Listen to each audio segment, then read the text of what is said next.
Welcome to Luca is a Billionaire, where the only thing I invest in is your answers.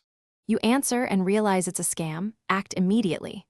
Record the caller ID, number, time, and exact phrases. These details matter for tracing. Once done, save voicemails, call logs, and screenshots to preserve evidence. This creates a clear chain of proof. Make sure to stop any further contact. Do not give personal data, hang up calmly, and block the number.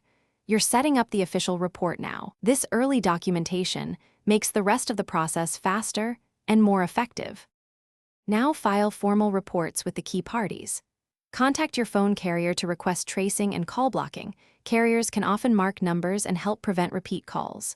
Next, file a police report. Provide your evidence and a written summary, because law enforcement logs help national databases. Then use the National Fraud Agency's online form. Attach screenshots, call logs, transcripts, and any financial loss amounts. Make sure to get a report number. It's crucial when disputing charges or escalating the case.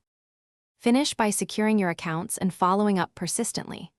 Monitor bank statements and credit for 90 days, change passwords, and consider a credit freeze if personal data was exposed. Once you find unauthorized charges, contact your bank immediately to dispute them and provide the police or fraud report number.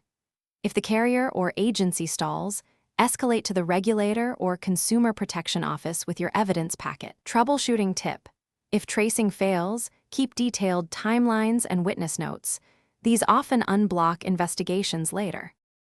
Thanks for watching and please subscribe. It's the best investment you'll ever make.